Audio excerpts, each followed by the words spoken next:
Gitu. Ketika saya melepas semua perusahaan saya, ya, yang terbesar itu kan Cyrus Network perusahaan saya. Dan memori, kenangan dan segala macam perasaan kepemilikan itu saya makamkan juga di sana. Di makam Cyrus the Great. Kalau boleh mengklarifikasi nih Bang, soal abang kalah Alphard dulu itu, nah itu apa yang salah baca apa tuh di situ tuh? Nggak membaca Muhaimin Iskandar. Harusnya dia bertanya apakah Carta Politika diinjek juga dengan Jason Script. Apakah SMRC tanggal 14 itu juga diinjek dengan Jason Script. Tapi kalau dia berpegang sama sebuah keyakinan, ya dia percaya diri terus, dia jalan terus. Nah ini nilai spiritual yang mungkin nggak bisa dijelaskan oleh orang kayak saya. Orang kayak Pak Jokowi juga nggak bisa menjelaskan ini. Yang bisa menjelaskan ini hanya Anwar Ibrahim dan Prabowo Subianto. Karena perjalanannya hampir sama.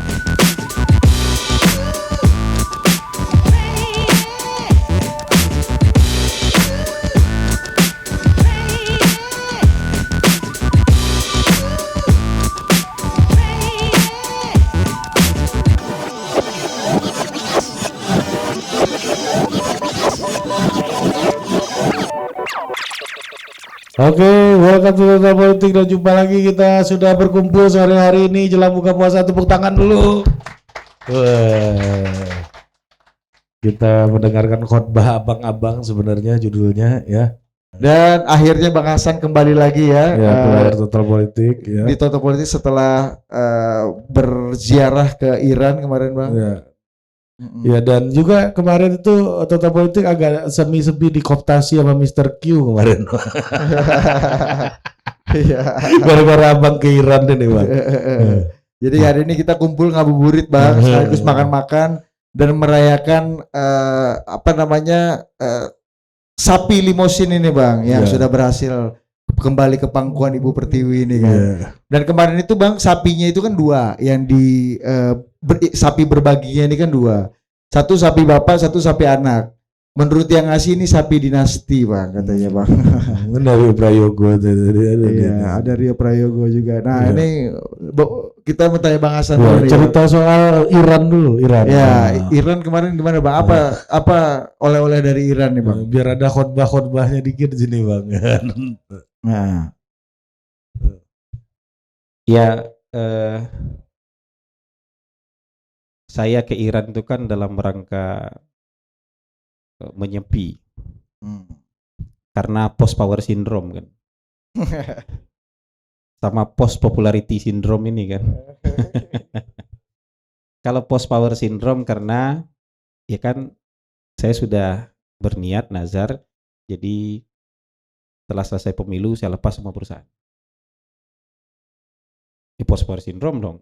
Kita punya banyak perusahaan, ini kita lepas semua perusahaan kan. Post power syndrome. Jadi butuh healing lah, butuh menenangkan diri.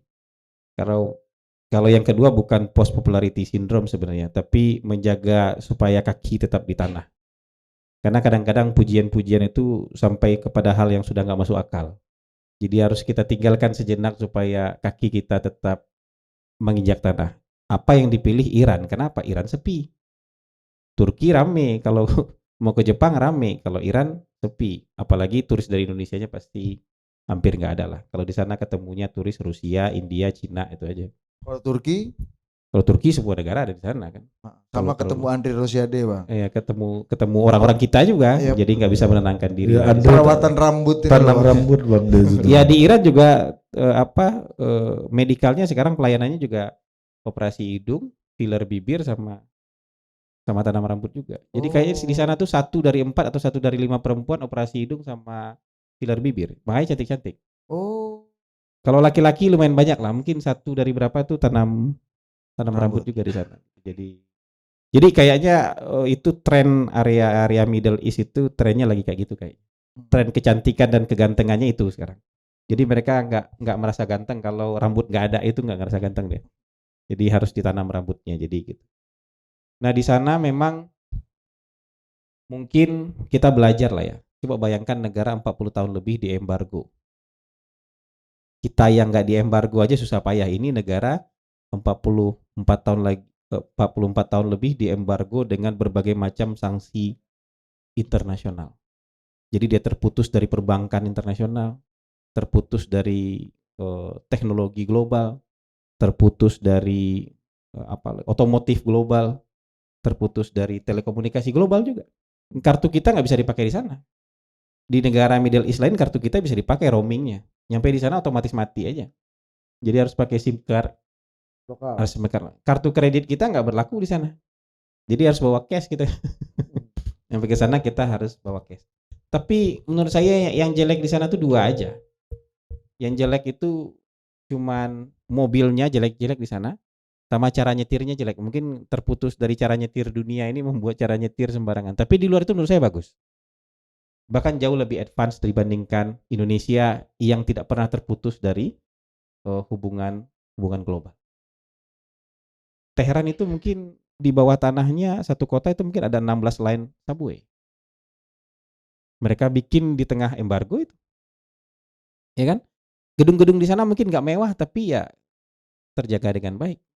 Heritage di sana nggak ada yang rusak satupun, dijaga dengan baik. Ini kan nggak dipelihara dengan uang ini dipelihara dengan kekuatan spiritual mereka sebagai sebuah bangsa yang menghargai sejarah dan menghargai ilmu pengetahuan. Jalanan nggak ada yang rusak, jalanan mulus. Saya dari Shiraz ke Isfahan itu 8 jam, jalan darat nggak ada jalan rusak. Ke utara, dari Teheran ke utara menuju istananya Shah itu dengan jalan terpanjang di dunia itu nggak ada jalan rusak. Pedestrian lebar-lebar, taman besar-besar, rapi, bersih, nggak ada gembel, nggak ada homeless, nggak ada pengemis. Susah lah menemukan. Kalau dicari betul mungkin ketemu lah 1-2, tapi secara umum kita kalau main santai-santai aja tuh nggak ketemu. Padahal kita jalan kaki nih, jalan kaki ke pelosok-pelosok pas segala macam nggak ketemu. Nilai mata uangnya emang rendah, karena kita ngopi secangkir itu 1 juta, 1 juta rial, kira-kira $1,5 lah.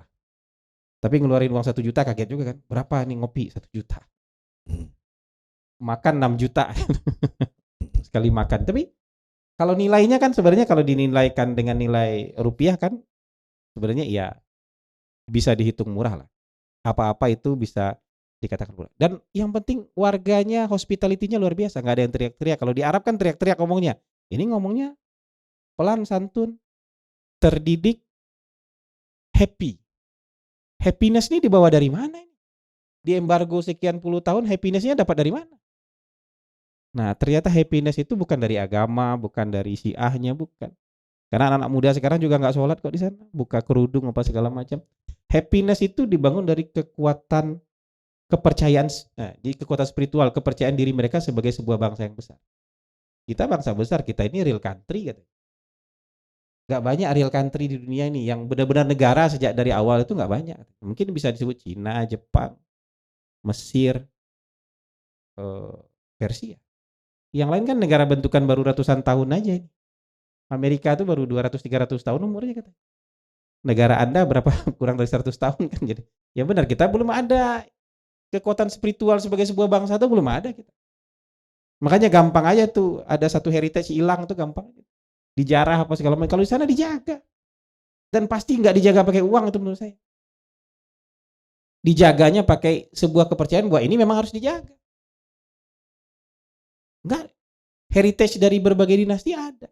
Bahkan dari zamannya Persepolis itu kan dari zamannya Cyrus dan Darius the Great. Peradaban yang memang luar biasa besar menurut saya. Oh ya, ini negara besar itu kelihatan. Negara yang sudah panjang umurnya itu kelihatan. Yang percaya bahwa mereka itu bangsa yang besar itu kelihatan. Kalau kita ini belajar jadi sebuah negara, umurnya kan kurang dari 100 tahun, belajar jadi sebuah bangsa, entitas yang dulunya berbeda-beda kemudian diupayakan disatukan dengan sebuah cerita besar Sriwijaya dan Majapahit yang dibikin oleh Gajah Mada. Kalau mereka enggak bikin cerita, emang ceritanya ada. Bahkan dalam Bible tuh ada cerita tentang Kores kan. Kores itu pendirinya Persia, bahasa Inggrisnya Cyrus the Great. Nama perusahaan saya Cyrus. Oh. Jadi ketika saya berpisah dengan Cyrus itu, memori saya makamkan di Tomb of Cyrus di Pasar Gaya di sana gitu. Jadi ziarah spiritualnya itu seperti itu. Gitu. Ketika saya melepas semua perusahaan saya, ya, yang terbesar itu kan Cyrus Network perusahaan saya. Dan memori, kenangan dan segala macam perasaan kepemilikan itu saya makamkan juga di sana. Di makam Cyrus the Great. Kalau kata orang Yahudi makamnya Kores. Kalau kata orang Kristen itu makamnya Kores. Bahkan Yahudi pun berziarah ke sana. Karena Kores ini dianggap sebagai pembebasnya Yahudi dari penyiksaannya Raja Babilonia. Dan dia tidak memaksa Yahudi untuk mengikut agama dia. Karena semua agama diakui waktu itu. Dihormati, semua Tuhan dihormati waktu itu. Jadi Kores the Great, Cyrus the Great itu benar-benar seorang raja yang besar dan diziarahi oleh semua agama. Bahkan Alexander the Great habis menumbangkan Darius III, ziarah dulu ke makam Cyrus the Great untuk mendapatkan legitimasi. Untuk mendapatkan legitimasi menaklukkan Persia. Oh, jadi kayak sebelum Pilpres semua ke Blitar itu mirip-mirip gitu Bang. Alexander the Great pun ke sana. Dan orang-orang Iran percaya ketika setelah mereka memeluk agama Islam, itu kan mau dirobohkan oleh kekalifan ini. Pemujaan ini mau dirobohkan waktu itu. Terus mereka bilang, ini nggak bisa dirobohkan. Ini ada dalam Al-Quran ini katanya. Ini Iskandar Zulkarnain itu ini katanya. Jadi menurut kepercayaan bangsa Persia, Iskandar Zulkarnain itu adalah Cyrus the Great. Ya. Bukan Alexander. Kalau orang Padang sekarang mengakunya ininya nenek moyangnya Alexander the Great. Nah, ini agak-agak kurang nyambung. Lebih nyambung ini Iskandar Zulkarnain yang dibangga-banggakan dalam agama Islam itu adalah Cyrus the Great. Ya kira-kira begitulah oleh. Cyrus Network. Oke. Apa lah? Gue pengen tahu lu ngomong apa di sini. malah menjebak gua lu. Nah, ayo. Bang, ini kalau kita lihat nih Bang ya, ini kita bicara agak-agak spiritual nih. Ada satu video abang dulu tuh yang bilang tuh setelah kekalahan soal Pak Prabowo dulu tuh soal kekalahan tuh kan. Dulu waktu Bang Hasan bicara soal kekalahan. Nah kemarin kita ketemu sama mantan pengawalnya Pak Prabowo di sini, Mas Daryono. Iya SSI. Beliau cerita bahwa yang paling sulit itu ketika kalah adalah menyemangati diri sendiri. Setelah itu berhasil, ada yang lebih sulit lagi. Menyemangati pasukan katanya. Nah, ini apa abang melihat bagaimana orang-orang hasil Pilpres ini 2024 ini Bang, ya, bagi orang yang udah sering kalah dan orang yang baru merasakan kekalahan nih, ya kan Mas Anies kan belum pernah kalah kan. Kamu percaya saya kalah? Ya kan. Jadi lebih banyak yang kalah daripada yang menang Bang, ya kan. Iya. Nah, gimana abang melihat perjalanan kekalahan dalam politik ini Bang? Kalau ini agak susah saya ngasih. Karena dia recordnya wisdomnya agak susah nih kalau dalam konteks Pilpres. Kan capres abang 3 kali kalah. Ya tapi kan kitanya secara pribadi dalam konteks Pilpres susah ngasih wejangan nasihat sama ya lu kan belum ngerasain gitu.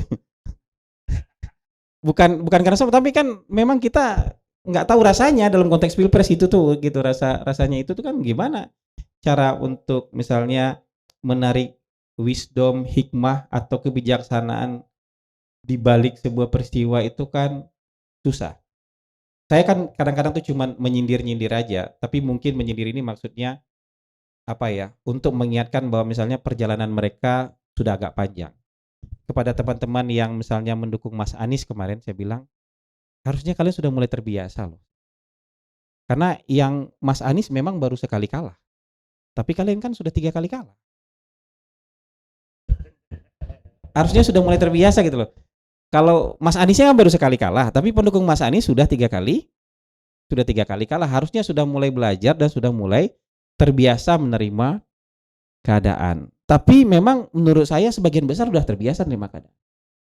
Buktinya kan yang marah-marah itu sedikit sekali.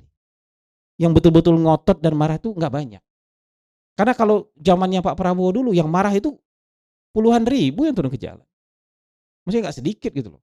Puluhan ribu dan itu susah payah gitu. Polisi menghadapinya susah payah. Karena memang itu keluar dari hati dan itu mereka ngerasa ini kita harus turun ke jalan. Jadi Kan kalau sekarang sudah bulan puasa soalnya Bang, sudah nggak lebih bisa sedikit, turun. Pak. Sudah lebih sedikit. Secara kuantitas juga sudah lebih, karena sebagian besar sudah mulai bisa menerima kenyataan. Dan kita juga kan nggak bisa maksa semua orang semua seragam cara menyikapi ini. Ada yang sudah bisa menerima kenyataan, ada yang belum bisa. Untungnya yang belum bisa menerima kenyataan ini nggak banyak. Yang kita lihat yang sekarang itu, yang heboh itu sebenarnya yang belum bisa menerima kenyataan ya berisiknya aja jumlahnya nggak terlalu banyak. Nah untuk teman yang satu lagi saya bilang memang sedikit agak keras tapi ini sebenarnya dalam rangka mengingatkan teman. Kalian kan kalau baru kalah sekali, kok demamnya lebih panas daripada yang sudah kalah 3 kali gitu loh. Saya nggak tahu ini layak atau tidak untuk dijadikan sebuah wisdom, tapi kalau bercanda sama teman begitu gitu loh. Saya bercandanya sama teman, kalian kan baru kalah sekali nih, dalam 15 tahun terakhir kan kalian kalau baru kalah kali, kok demamnya lebih panas daripada orang yang sudah kalah 3 kali. Jadi kalau membanding-bandingkan itu mungkin kita bisa dapat wisdom. Oh iya, kan kita baru sekali, 2 kali menang, sekali salah kan nggak harus demam. Iya kan nggak harus demam nih kayak gini-gini. Jadi menurut saya nggak punya otoritas memberikan wisdom. Karena secara perjalanan dalam konteks pilpres belum ngerasain. Jangan-jangan kalau nanti saya ngerasain juga demamnya lebih panas lagi. Kita kan nggak tahu. Tapi sejauh ini kalau saya bercandanya sama teman-teman kira-kira begitu aja. Gimana Tapi caranya ini dalam tuh, Bang? konteks bercanda sama teman gitu. Bang, abang gimana caranya abang dalam konteks pilpres ini abang menang terus tuh gimana caranya tuh? Ya bukan karena kita hebat, karena kita kan punya data.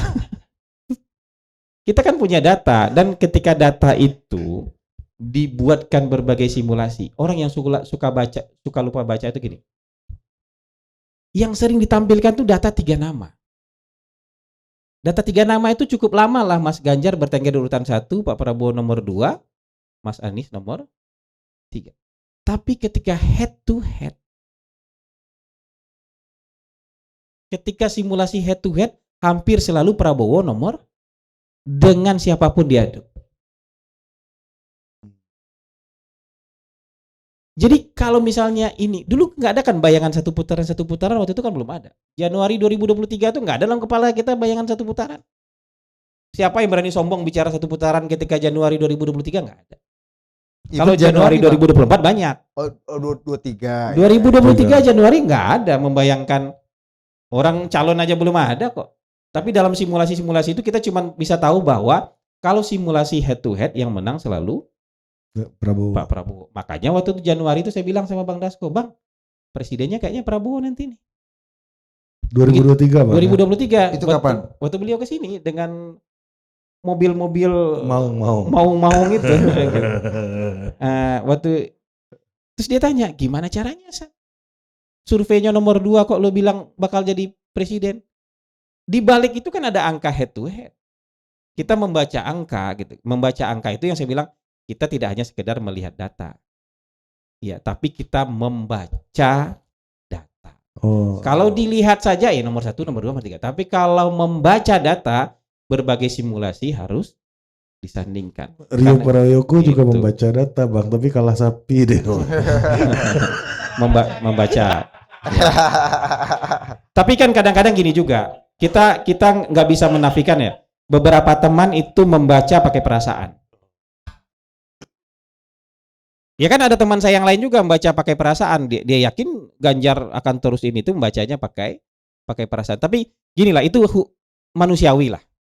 Manusiawi. Kita kemarin itu nyaris nggak ada kepentingan terhadap capres manapun sehingga bisa membaca datanya lebih bebas dari perasaan. Gitu aja. Jadi persoalan ini hanya persoalan memilih. Memilih orang yang kalau kita membaca data ya, memilih orang yang memang punya peluang untuk itu. Meskipun Tapi yang nomor 1 waktu itu Ganjar. Meskipun yang nomor 1. Kalau 3 nama, nomor 1 selalu Ganjar. Sampai bulan Juli Agustus menurut saya nomor 1 tetap Ganjar. Piala Dunia ya? Enggak. Sebelum Piala Dunia itu sebentar aja Maret, Ganjar turun, kan? habis itu dia rebound lagi. Tapi selalu selisih 1% atau 2% tuh kalau 36. Tapi kalau head to head, nah yang mengisi kepala kita kan yang dirilis angkanya kan. Tapi sebagian besar pollster nggak mau ngerilis angka head to head. Jadi, tapi kan cuman sayangnya mereka ngisi kepala publik dengan angka 3 nama, yang dalam kepala mereka tetap angka 3 nama juga, padahal mereka punya angka 2. Ya mungkin begitu aja. Jadi menurut saya ini soal membaca itu aja. Jadi bukan soal hebat banget ini segala macam. Kalah, ini soal bacaan-bacaan aja ini. Bang, Lebih telaten membaca apa enggak aja. kita ini. mundur ke belakang nih soal bacaan juga. Kalau boleh mengklarifikasi nih Bang, soal abang kalah Alphard dulu itu. Nah itu apa yang salah baca apa tuh di situ tuh? Enggak membaca Muhaimin Iskandar. Karena saya sudah dari segala macam perhitungan enggak jadi kan memang. Yang kita salah baca adalah Muhaimin Iskandar. Bola liar nih Bang ya. Jadi harus diakui bahwa ada kelemahan analisis waktu itu tidak memasukkan faktor Muhaimin Iskandar. Ya, Apa yang membuat abang gak memasukkan Caimin waktu itu? karena dia sudah ngikat dengan Gerindra. Mas Ahaye juga nggak mikir itu ada Caimin masuk, bos. Ya hampir nggak ada orang yang bisa membaca itu kan.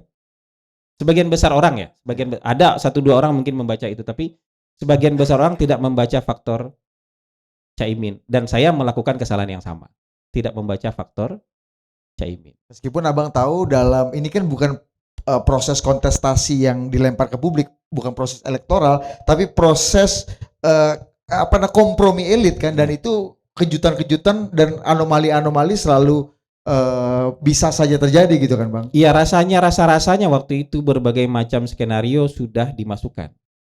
Tapi entah kenapa memang nggak kepikiran aja. Skenario Caimin berdua dengan Mas Anies ini nggak kepikiran aja. Ternyata memang mereka out of the box. Mereka berdua out of the box. Ya, harus kita akui aja, maksudnya kita nggak boleh kemudian ini ya memang faktanya begitu. Mereka berdua out of the box sehingga membuat semua orang kaget. Saya rasa Mas Aniesnya juga kaget. Mungkin saya nggak tahu yang benar. Mungkin Mas Aniesnya jangan-jangan juga kaget gitu loh. Loh, Caimin toh katanya misalnya. Bisa juga begitu kan gitu. Kalau Bambang Pacul sini ngaku kemarin. Apa? Caimin cawapres aja aku kaget katanya. Ya, buat informasi mengingatkan kembali kepada Anda bahwa Bang Hasan ini waktu itu bertaruh ya, bertukar hadiah, berbagi kebahagiaan dengan mitranya yaitu Sunita Wijaya. Dengan nomenklaturnya adalah Anies Baswedan tidak akan ada di kertas suara. Ya, gagal pencalonan gitu Bang ya. Meskipun ini lagi-lagi nih kompromi elit yang kita nggak pernah tahu. Nah, menyambung ke Ari tadi Bang soal spiritualitas. Ya. Kapan gua nanya spiritualitas? Soal 3 kali tadi mental kalah tadi Bang. Orang kalah, membangun kepercayaan diri lagi sendiri, menyemangati diri, kemudian menyemangati pasukan, tarung lagi, kalah lagi, menyemangati diri lagi, menyemangati pasukan lagi, pasukan udah semangat lagi, tarung lagi, kalah lagi. Itu sampai akhirnya untuk yang kesekian kali berhasil menang. Nah, mental seperti itu Bang, kan Abang kan nggak pernah punya rekor kekalahan. Pak Jokowi pun juga ada rekor kekalahan tapi nggak dalam konteks Pilpres. Ya. Maksudnya kan DKI Ahok. kalah. Ya betul. Nggak, tapi untuk Pilpres lah Bang. Ini kita bicara Pak Prabowo. Mental seperti perjalanan Pak Prabowo yang kalah berkali-kali dan akhirnya kemudian menang. Abang lihat dalam membentuk pola komunikasi, pola postur politik, pola relasi politik Pak Prabowo setelah diumumkan KPU atau setelah menang pemilu itu, Abang lihat nggak? Nah, ini hal yang menurut Abang, ini variabel baru nih atau warna baru dengan pengalaman perjalanan kekalahan tadi gitu. Nah, saya ada pertanyaan satu lagi Bang, nambahin dari Budi. Kalau Budi kan pengaruh kekalahan dalam banyak banget pertanyaannya dalam pendekatan politiknya Pak Prabowo. Nah, yang pertanyaan saya, ada istilah di politik tuh bau kalah itu loh Bang. Jadi orang kalau mau calonkan apa aja dia kalah terus gitu kan. Nah, ada kan masih ada istilahnya nih auranya aura kalah nih orang gitu. Nah, apa ngelihatnya itu berpengaruh nggak sih pada orang lain melihat Pak Prabowo ketika itu ingin membangun kesepakatan atau kompromi elit tadi Bang? Ya, karena dengar cerita Bang, kayak dari abang atau dari siapa ya? Senior kita Ferry Juliantono aja ketika lihat hasil quick count udah jam 5 sore, dia masih nggak percaya nih bener nggak nih barang quick count nih gue menang nih. Mental Iya. kalah, Bang. Iya, kayak gitu-gitu Bang. Ini dalam membentuk behaviornya Pak Prabowo pasca kemenangan ini. Ya, Karena hari ini kita ketemu kita Surya urut Paloh, dulu Bang. ya. Kita urut dulu ya. Kalau bicara soal keyakinan ini. Menurut saya Pak Prabowo, Anwar Ibrahim itu orang yang paling otoritatif untuk bicara soal keyakinan dan keteguhan dalam politik. Ya Nelson Mandela juga, tapi Nelson Mandela itu kan nggak ngalamin kalah, dia ngalamin di penjara aja. Tapi kalau Anwar Prabowo itu ngalamin di luar pemerintahan dan kalah. Kalahnya panjang itu, puluhan tahun gitu loh. Nggak sekali dua kali, kalahnya panjang. Orang yang dari posisi Crown Prince, dari posisi putra mahkota, terlempar dalam waktu yang hampir bersamaan dari kekuasaan, kemudian kalah berkali-kali, baru di usia tua, kan beda setahun nih, Anwar dengan Pak Prabowo usianya dan proses terpilihnya juga beda setahun. Tapi perjalanan panjang itu nggak mungkin bisa ditempuh tanpa keyakinan yang kuat. Karena kalau hanya sekedar ambisi kita pasti ada capeknya. Udah pasti itu. Tapi kalau dia berpegang sama sebuah keyakinan, ya dia percaya diri terus, dia jalan terus.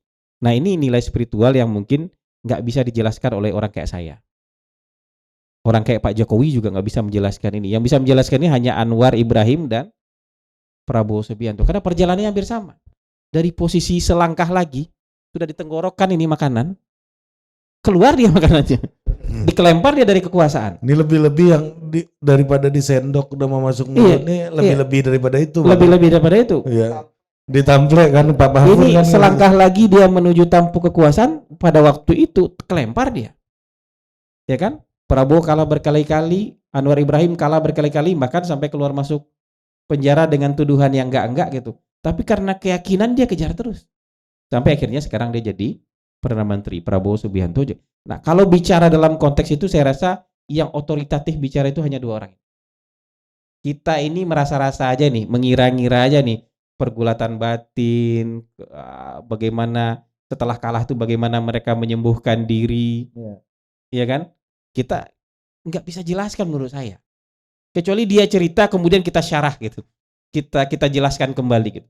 Selama mereka nggak cerita, kita menebak-nebak aja. Untung Pak Prabowo kemarin cerita sedikit kan. Yang paling susah itu adalah kalau kalah, kata Pak Prabowo dalam pidatonya. Benar nggak Mas Ahaye katanya?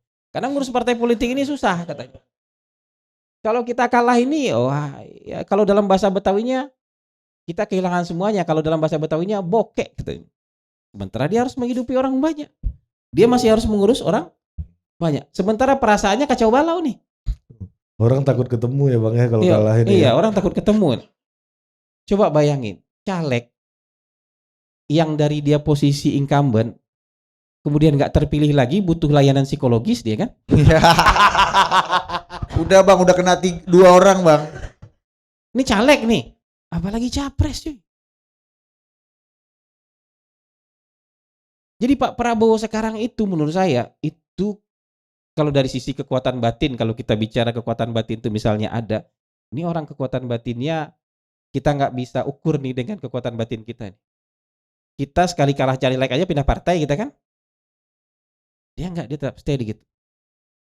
Partai Bang Pak Prabowo Bang. Iya misalnya kita ini kalah aja sekali, wah nggak benar nih partainya. Padahal kita yang nggak benar kan? Partainya kita nggak benar ya. Kalau ini enggak dia tetap stay di sana, mencoba lagi sampai mana? Ini kan kekuatan batin yang bukan hanya dia yang dia urus kan? Benar itu. Dia ngurus banyak orang yang kecewa juga kan? Termasuk juga kecewa. Bapak kenapa nggak ngamuk aja Pak? Bapak kenapa nggak revolusi aja Pak? Ini bisa begitu. Dalam keadaan juga hampir 50-50 kok pemilihnya waktu itu. Tapi dia nggak lakukan itu. Jadi menurut saya, ya ini kita belajar. Dan Pak Prabowo memang menurut saya 2024 nih jadi presiden di saat yang tepat. Kenapa? Karena kita melihat Pak Prabowo yang berbeda. Dari sisi penampilan publik. Mungkin hatinya nggak berbeda ya. Hati pikirannya mungkin nggak berbeda. Tapi sisi penampilan publiknya sangat berbeda. Pak Prabowo pun juga mengakui, kenapa saya baru sadar hari ini ya bahwa 1000 kawan itu terlalu sedikit, satu musuh terlalu banyak. Itu yang membuat hatinya lebih tenang. Itu yang membuat dia lebih damai. Itu yang membuat dia punya keinginan yang sangat besar untuk merangkul sebanyak mungkin komponen bangsa untuk mengurus negara ini bersama-sama. Tapi dia baru sadarnya setelah tahun 2019. Tapi menurut saya nggak apa-apa. Memang dia mungkin karena kode sandinya Gajah 08 ini memang harus jadi presiden ke 8. Makanya saya pernah bercanda sama dia, Bapak kalau dulu Bapak pilih kode sandi sama Pak Luhut itu Gajah 06, presiden ke-6 Bapak sih. Kalau Gajah 07 Bapak pilih presiden ke-7 Bapak gitu sih. Bapak pilih Gajah 08 soalnya kodenya. Jadi presiden ke-8. Tapi menurut saya ini memang mungkin saat yang tepat. Dan kemenangan Pak Prabowo kemarin itu, 2 kali kemenangan Pak Jokowi, saya nih euforia. Gembiranya euforia. Tapi begitu menangan Pak Prabowo, kita nggak pakai euforia. Nangis. Baru sekali itu menang, ikut mengantarkan gitu. Kan bukan kita yang menang. Ikut mengantarkan orang menang, kita nangis. Saya terutama baru kali itu. Dan semua orang yang saya telepon bukannya gembira tapi nangis. Bang Dasko saya telepon, makasih Isan gitu. Kebayang nggak Bang Dasko terisak-isak? Ini saya ngalamin Bang Dasko terisak-isak. Dengan gigi putihnya ini ya. Ngeri Telepon. juga Prof nih nangis kan. Ya, terisak-isak. Saya telepon Pras, terharu, nangis. Telepon Budi Jiwandono, terharu, nangis. Bahkan teman kalian Anggara Kaprabowo terisak-isak, terima kasih Chief gitu. Tapi terisak-isak. Ini momen mengharukan. Kenapa? Karena perjalanan yang tadi. Bukan momen euforia, ini momen makanya nggak ada pawai-pawai, nggak ada apa segala macam, nggak ada. Nah, Kan ada di Istora tuh Bang. Ya Istora syukuran itu biasa, nggak ada berlebihan menurut saya di Istora. Quick count. dibanding Pak Jokowi 2 kali menang, Iya. Abang ngerasain nggak bedanya? Iya beda sekali. Baru kali ini kita begitu ngelihat hasil exit poll nangis. Ini kan kita jam 12 sudah tahu hasilnya ini. Rio juga mana Rio? Rio jam 12 sudah tahu hasilnya juga kan? Udah ngasih tahu Anies kali. Mas Anies kita kalah gitu. Itu udah ngasih tahu. Yunarto Wijaya, Saiful Mujani itu jam 11 jam 12 sudah tahu hasilnya. Kira-kira kita mirip lah karena kita punya exit poll, sama-sama jamnya kita tahu hasilnya itu. Udah kasih tahu klien masing-masing itu. Jadi kita kayak quick count itu udah nggak seru itu. Karena kita sudah tahu hasil. Jadi jam 11 itu ya jam 11 sampai jam 12 itu kita mengalami terisak-isak itulah. Nah, kalau dengan Pak Prabowo ini kita terharu. Sampai kita meneteskan. Saya baru pertama kali meneteskan air mata itu ketika tahun 2024 ini ketika melihat angka Pak Prabowo menang dengan angka yang dahsyat. Kalau di exit poll angkanya nggak nyampe 58 ya, sekitar 54, tapi kan masih ada angka rahasia. Tapi kita udah tahu ini pasti menang dan menangnya tebal. Jadi kira-kira yang berbeda. Kalau pilkada DKI dulu Abang nggak ikut merasakan haru juga Pak Jokowi? Kan lawan incumbent waktu enggak, itu. biasa aja. Tapi euforia tuh. Gitu, euforia. Karena nggak ada histori perjalanan panjang begini kan. Iya. Pak Jokowi menang terus kok. Nggak ada histori yang mengharukannya, nggak ada. Kalau Iya. Pak Prabowo tuh historinya histori yang mengharukan. Ternyata dia juga mungkin terharu juga. Makanya tadi sampai cerita Ferry Juliantoro itu di Istora itu udah mau jam 6 dia lihat angka. Kok aku belum yakin angka masih bisa berubah nggak ya? Ditepuk sama Budiman Sujatmiko. Fair, gue tahu lu belum pernah menang, tapi percaya ini angka nggak berubah lagi kata Budiman Sujatmiko. Ya, kira-kira begitu. Iya. Kalau yang kalah nih menurut Abang seberapa butuh layanan psikologis juga nih Bang dalam menerima kekalahan juga, karena kita lihat kemarin misalnya Mas Hasto itu masih meyakini menang 33% Bang. Dibilang gini, sesuai hasil temuan audit forensik kami ternyata dipasang Jason script yang mengunci perolehan suara Ganjar Mahfud, padahal ketika ahli IT melakukan normalisasi terhadap Jason script pada 16 Februari perolehan Ganjar Mahfud itu 33% dan Pak Prabowo cuma 43%. Harusnya dia bertanya apakah carta politika diinjek juga dengan Jason script. Apakah SMRC tanggal 14 itu juga diinjek dengan Jason script, kan angkanya sama temuan kita ini. SMRC itu akurat banget loh. Carta juga akurat banget loh. Nggak nyampe 1% selisihnya dengan hasil KPU. Apakah mereka ditanam Jason script juga? Kan enggak. Yang keluar dari KPU kemarin itu kan sebenarnya konfirmasi dari hasil hitung cepat yang dilakukan oleh berbagai macam pollster. Baik itu pollster yang mendukung Pak Prabowo, pollster yang mendukung Mas Anies, pollster yang mendukung. Kan kita nggak janjian, kita musuhan kok dalam konteks Pilpres, kita musuhan kok, angkanya kok sama. Kan gitu. Jadi Jason script-nya di mana gitu. Jadi menurut saya ini, makanya waktu itu saya diskusi sama Bang Zulfan, Bang ini kayaknya LPJ aja ini Bang. LPJ bahwa saya tampil berjuang sampai tetes darah penghabisan gitu. Sebagai bentuk pertanggungjawaban, saya berjuang sampai titik terakhir. Kira-kira begitu loh. Ya itu sama kayak acara musrahnya Muni Bang. Di luar ada tiba-tiba sekumpulan orang bikin video. Ya kira-kira gitu lah. Itu ditit ya namanya ya. Ditit. Itu LPJ lah kira-kira gitu. Saya kalah sama Budi, bilang PSI lolos, Aku bilang dia enggak. bilang enggak. Dan ini perlu background Bang. Mereka ini taruhan setelah 14 Februari. Apa yang khas sekali dari Surya Paloh dalam Ya hal Surya ini? Paloh itu kalau Pak Jokowi masih enak, kasih sen kiri, kadang-kadang ke kanan. Surya Paloh ini nggak ada sen, orang bingung. Nabrak aja dari kiri kanan kemana-mana. Kalau gitu Bang Zulfan kira-kira mengatakan bahwa kelihatannya PDIP akan jadi oposisi ya, akan memilih itu ya jalan. Jadi itu ya. mereka ini sekarang sudah mulai pragmatis. Jangan-jangan abang masih berpikir Pak Prabowo mungkin gak dilantik lagi. Bisa jadi.